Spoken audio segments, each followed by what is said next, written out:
केंद्र सरकार ने 20 राज्यों को जीएसटी राजस्व में कमी को पूरा करने के लिए ओपन मार्केट से 68,825 करोड़ रुपए की उधारी लेने को मंजूरी दी है। आपको यहां बता दें कि सोमवार को जीएसटी परिषद की बैठक में केंद्र और कुछ राज्यों में कोई सहमति नहीं बन पाई थी। इसके बाद यह निर्णय लिया गया। निर्मला सीतारमण ने राज्यों के साथ जीएसटी को लेकर मीटिंग की थी। बिहार के उप मुख्यमंत्री सुशील कुमार मोदी ने कहा कि लोक जनशक्ति पार्टी बिहार में एनडीए का हिस्सा नहीं है और इस मुद्दे पर कहीं कोई भ्रम नहीं है। बिहार में भाजपा जदयू का गठबंधन अटूट है। उन्होंने कहा कि झारखंड के बाद लोजपा बिहार में भी वह राजग का हिस्सा नहीं है और इस मुद्दे पर कहीं कोई भ्रम नहीं है। बिहार विधानसभा चुनाव में टिकट बंटवारे में अनियमितता को लेकर चल रही चर्चाओं से राहुल गांधी नाखुश है। कांग्रेस पार्टी के बिहार चुनाव प्रभारी और राष्ट्रीय महासचिव अविनाश पांडे ने खबर का खंडन किया है। विधानसभा चुनाव के पहले चरण के उम्मीदवार की घोषणा के बाद स्क्रीनिंग कमेटी के 3 सदस्यों अखिलेश प्रसाद सिंह, मदन मोहन झा और सदानंद सिंह की काफी आलोचना हुई। इलाहाबाद हाईकोर्ट ने हाथरस मामले में मृत लड़की का शव प्रशासन द्वारा जलाए जाने को मृतका और उसके परिवार के लोगों के मानवाधिकार का उल्लंघन करार दिया है। कोर्ट ने जिलाधिकारी के खिलाफ कार्रवाई करने के निर्देश दिए हैं। कोर्ट ने सरकार को हाथरस जैसे मामलों में शव के अंतिम संस्कार के लिए नियम तय करने के निर्देश दिए हैं। रेप के आरोप में फंसे स्वामी चिन्मयानंद को बड़ी राहत मिली है। स्वामी चिन्मयानंद पर बलात्कार का आरोप लगाने वाली विधि छात्रा विशेष अदालत में अपने बयान से मुकर गई। एमपी एमएलए कोर्ट के अभियोजन की अर्जी को रिकॉर्ड लेकर अगली तारीख पर पीड़िता के पक्ष का जवाब मांगा गया है, जबकि इस मामले की अगली सुनवाई 15 अक्टूबर को होगी। मध्य प्रदेश के मुख्यमंत्री शिवराज सिंह चौहान आज विभिन्न विकास कार्यों की सौगात देंगे। 33 जिलों में पेयजल योजनाओं का भूमि पूजन करेंगे। गैर उपचुनाव वाले जिलों में भूमि पूजन कार्यक्रम का आयोजन है। मिंटो हॉल से सीएम वीडियो कॉन्फ्रेंसिंग के जरिए करोड़ों की सौगात देंगे। आज पूर्व सीएम कमलनाथ सुमावली जिले के दौरे पर रहेंगे, जहां बाग चीनी चौराहे पर कमलनाथ चुनावी सभा को संबोधित करेंगे और कांग्रेस पदाधिकारियों की बैठक लेंगे। साथ ही पूर्व सीएम कार्यकर्ताओं से मुलाकात कर उपचुनाव जीत के लिए जोश भरेंगे। आज आगर मालवा से कांग्रेस उम्मीदवार विपिन वानखेड़े नामांकन दाखिल करेंगे। साथ ही बीजेपी के मनोज ऊंटवाल भी नामांकन दाखिल करेंगे। वहीं दतिया में बीजेपी प्रत्याशी रक्षा सरोनिया पर्चा दाखिल करेंगे और जौरा से बीजेपी प्रत्याशी सूबेदार सिंह राजौदा भी नामांकन दाखिल करने वाले हैं।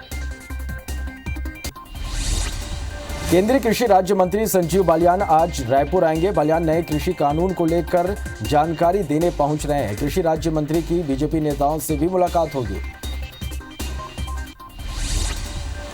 दंतेवाड़ा में 3 लाख के नामी नक्सली कोसा मुचाकी ने सरेंडर कर दिया है। कोसा मुचाकी जुमाम एलोस का डिप्टी कमांडर था। दंतेवाड़ा एसपी और एसपी के सामने नक्सली कोसा मुचाकी ने हथियार सौंपते हुए सरेंडर किया। रायपुर में कोकीन सप्लाई केस में महिला ड्रग पैडलर की गिरफ्तारी हुई है। आशीष जोशी की महिला मित्र को पुलिस ने गिरफ्तार किया। IBC 24 ने ड्रग पैडलर की तस्वीरें और वीडियो के जरिए खुलासा किया था। सीजीपीएससी 2020 परीक्षा मामले में आज बिलासपुर हाईकोर्ट में अंतिम बहस पूरी होने की संभावना है। 18 अक्टूबर को होने वाली सीजीपीएससी मेंस के एग्जाम पर कोर्ट ने रोक लगाई है। रायपुर के टेमरी में विहान कैफेटेरिया का सीएम भूपेश बघेल ने ई लोकार्पण किया। गोयल ग्रुप ऑफ कंपनीज के श्री बजरंग पावर एंड इस्पात लिमिटेड ने कैफेटेरिया का निर्माण किया है। मुख्यमंत्री ने इस अवसर पर महिला सशक्तिकरण को बढ़ावा मिलने की उम्मीद जताई। इस कार्यक्रम में विधायक सत्यनारायण शर्मा भी उपस्थित रहे। जबलपुर में सीएम हेल्पलाइन के प्रकरणों को पेंडेंसी 7,280 यहां पर पहुंच गई है। कोरोना काल में सीएम हेल्पलाइन भी अधिकारियों की मनमानी का शिकार बनकर रह गई। इनमें सबसे ज्यादा पेंडेंसी पीडब्ल्यूडी, खाद्य आपूर्ति विभाग, राजस्व विभाग और ऊर्जा विभाग की शिकायतें शामिल हैं। जिला कलेक्ट्रेट में रोज आवेदन ऐसी शिकायतें लेकर आवेदक भटकते नजर आ रहे हैं। जबरा विधानसभा उपचुनाव में पक्ष विपक्ष में वार पलटवार का दौर जारी है। महाराष्ट्र सरकार के मंत्री सुनील केदार डबरा पहुंचे और कांग्रेस प्रत्याशी सुरेश राज्य के पक्ष में वोट मांगे। इस दौरान डबरा का वचन पत्र भी जारी किया गया, जहां मंत्री केदार ने इशारों में सिंधिया परिवार पर निशाना भी साधा। इस चुनाव को ऐतिहासिक उन्होंने बताया। पाटन में आज सांसद विजय बघेल 3 बीजेपी नेताओं की गिरफ्तारी को लेकर सैकड़ों समर्थकों के साथ गिरफ्तारी देंगे। पुलिस ने अमलेश्वर थाना में शराब दुकान खोलने का विरोध कर रहे 11 बीजेपी नेताओं के खिलाफ नामजद एफआईआर दर्ज किया था, जिसमें 7 लोगों को हाईकोर्ट से जमानत मिल गई है। 1 आरोपी फरार है, 3 जेल में बंद है। दुनिया भर में कोरोना संक्रमितों की संख्या 3 करोड़ 83 लाख के पार पहुंच गए। वहीं कुल मौत का आंकड़ा 10,90,000 के पार पहुंच गया है।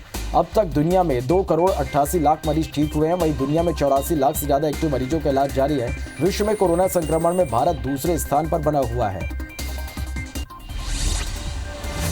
विश्व स्वास्थ्य संगठन हर्ड इम्यूनिटी के लिए कोरोना वायरस फैलाने का समर्थन करने वालों को चेतावनी दी है। WHO ने इसे अनैतिक बताया। विश्व स्वास्थ्य संगठन के प्रमुख टेड्रोस अधनोम ने वर्चुअल प्रेस ब्रीफिंग में कहा, हर्ड इम्यूनिटी एक कॉन्सेप्ट है जिसका इस्तेमाल वैक्सीनेशन में होता है। इस वैक्सीनेशन के एक सीमा तक पहुंचने के बाद ही किसी वायरस से आबादी को बचाया जा सकता है। कोरोना वायरस के मामले में वैक्सीन की खोज लगातार जारी है। हालांकि WHO प्रमुख टेड्रोस अधनोम का कहना है कि लोगों को वैक्सीन के बजाय जो भी संसाधन उपलब्ध हैं उससे जान बचाने की कोशिश करना चाहिए। WHO प्रमुख ने कहा कि कोवैक्सीन फैसिलिटी के आधार पर हम सुरक्षित और कारगर वैक्सीन उपलब्ध कराने की कोशिश करेंगे। हालांकि WHO ने भारत के आरोग्य सेतु ऐप की तारीफ की है। इधर देश में कोरोना संक्रमितों की संख्या 72,37,000 के पार पहुंच गई है। देश में अब तक 62,98,000 मरीज ठीक होकर घर जा चुके हैं। वहीं कोरोना से अब तक 1,10,000 से ज्यादा लोगों की मौत हो गई है। भारत में कोरोना के एक्टिव केस लगातार घटते हुए 8,26,000 तक पहुंच गए हैं। हालांकि पिछले 24 घंटे में 63,000 से ज्यादा नए मरीज सामने आए हैं।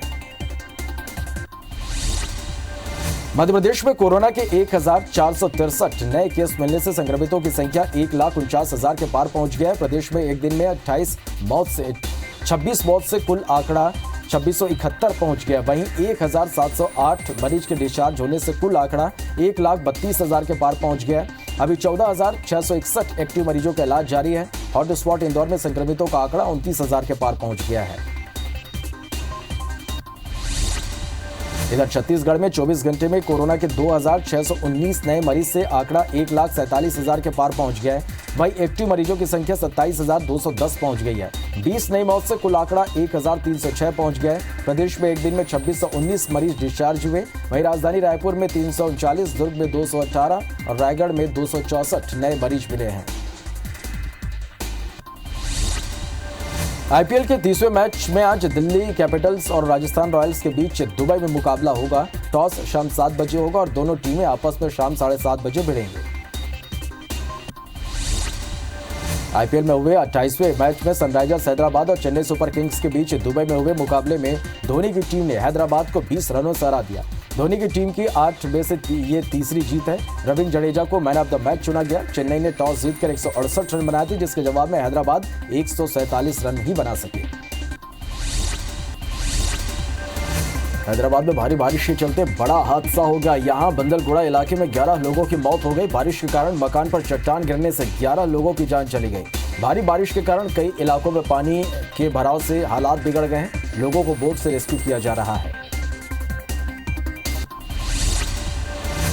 केंद्र सरकार ने 20 राज्यों को GST राजस्व में कमी को पूरा करने के लिए ओपन मार्केट से 68,825 करोड़ रुपए की उधारी लेने को मंजूरी दे दी है। यहां बता दें कि सोमवार को GST परिषद की बैठक में केंद्र और कुछ राज्यों में कोई सहमति नहीं बन पाई थी। इसके बाद यह निर्णय लिया गया।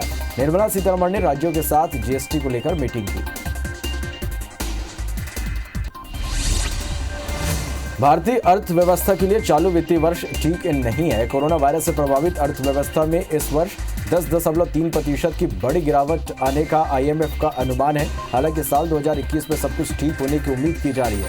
पिछले सप्ताह विश्व बैंक ने भारत की GDP के इस वित्त वर्ष में 9.6% घटने की बात कही थी। बिहार के उप मुख्यमंत्री सुशील कुमार मोदी ने कहा कि लोक जनशक्ति पार्टी बिहार में NDA का हिस्सा नहीं है और इस मुद्दे पर कहीं कोई भ्रम नहीं है। बिहार में भाजपा जदयू का गठबंधन अटूट है। उन्होंने कहा कि झारखंड के बाद लोजपा बिहार में भी राजग का हिस्सा नहीं है और इस मुद्दे पर कहीं कोई भ्रम नहीं है। बिहार विधानसभा चुनाव में टिकट बंटवारे में अनियमितता को लेकर चल रही चर्चाओं से राहुल गांधी नाखुश हैं। कांग्रेस पार्टी के बिहार चुनाव प्रभारी और राष्ट्रीय महासचिव अविनाश पांडे ने खबर का खंडन कर दिया। विधानसभा चुनाव से पहले चरण के उम्मीदवारों की घोषणा के बाद स्क्रीनिंग कमेटी की 3 सदस्य अखिलेश प्रसाद सिंह, मदन मोहन झा और सदन सिंह काफी उनकी आलोचना हुई।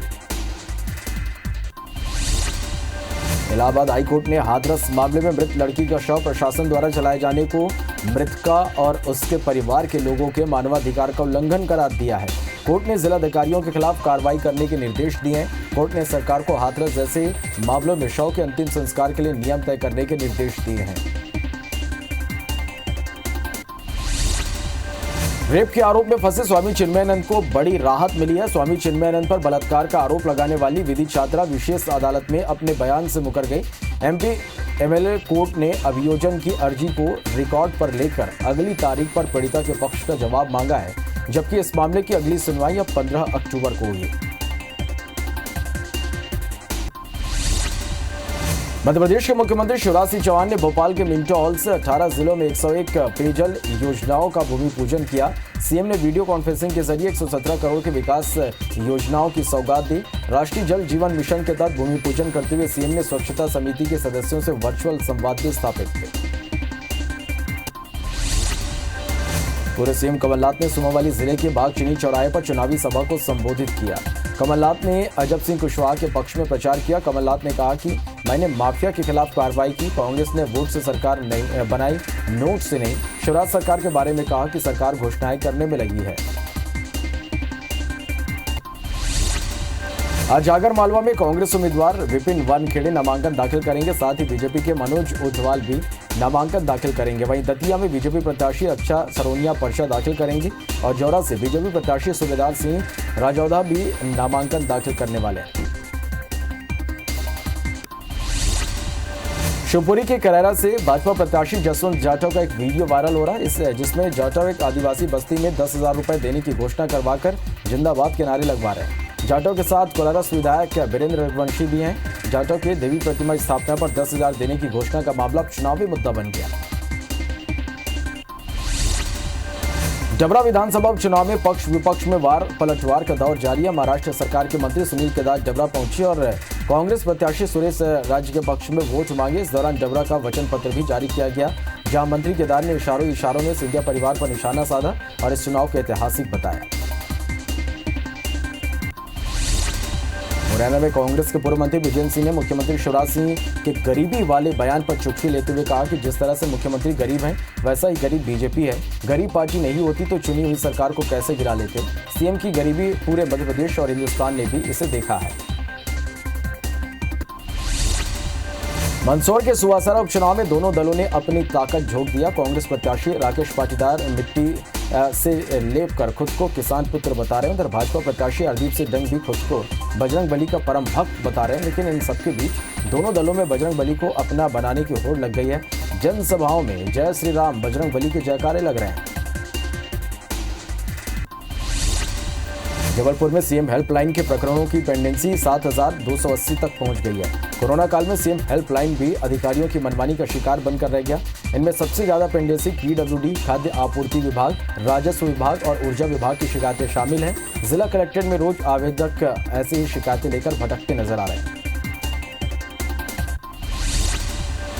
सीजीपीएससी 2020 परीक्षा मामले में आज बिलासपुर हाईकोर्ट में अंतिम बहस पूरी होने की संभावना है। 18 अक्टूबर को होने वाली सीजीपीएससी मेंस के एग्जाम पर कोर्ट ने रोक लगाई है। केंद्रीय कृषि राज्य मंत्री संजीव बालियान रायपुर पहुंचे। बालियान ने कृषि कानून को लेकर जानकारी देने आए हैं। बालियान ने कृषि कानून पर चर्चा के लिए कांग्रेस प्रतिनिधिमंडल को न्योता दिया है। कांग्रेस कृषि बिल को लेकर विरोध करती है। कृषि राज्य मंत्री बीजेपी नेताओं से मुलाकात कर चर्चा करेंगे। बरवाई उपचुनाव में जिले की जर्जर सड़कें चुनावी मुद्दा हो सकता है। पूर्ववर्ती बीजेपी सरकार और लगभग 2 साल की इस कांग्रेस सरकार में बिलासपुर और रायपुर से जोड़ने वाले RMKK रोड की हालत काफ़ी जर्जर है। इसमें कई सड़कों को मंजूरी मिल गई है और कुछ के काम चल रहे हैं, पर सड़कों की हालत खराब है। विपक्ष बड़ा मुद्दा बना सकती है। वहीं कांग्रेस के पास आश्वासन के अलावा कुछ भी नजर नहीं आ रहा। बरवाई उपचुनाव में कांग्रेस के जयसिंह अग्रवाल अनूठे अंदाज में नजर आए। जनसंपर्क के दौरान मंत्री मंच पर बैठने की बजाय मंच के नीचे जाकर लोगों के बीच बैठकर उनसे चर्चा कर रहे हैं।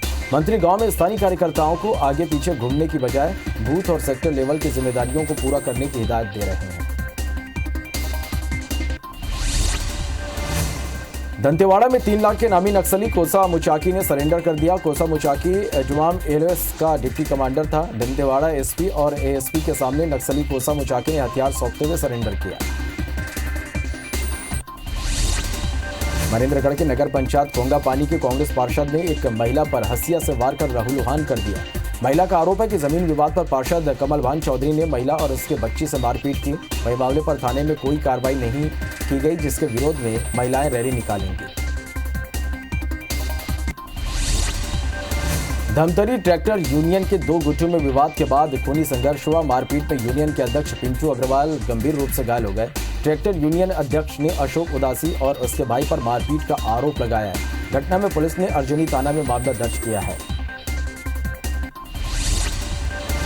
धमतरी के आमदी नगर पंचायत में अतिक्रमण की कार्रवाई हटाने गई महिला सब इंजीनियर पर हमला कर दिया गया। कब्जा नहीं हटाने पर सब इंजीनियर पूजा सारवा अपनी टीम के साथ कार्रवाई करने पहुंची थी। इस दौरान मुरारी ढीमर नाम के बुजुर्ग ने सब इंजीनियर पर लकड़ी से हमला कर दिया, जिससे उनके सिर में चोट आई। अर्जुनी पुलिस ने आरोपी को गिरफ्तार कर लिया।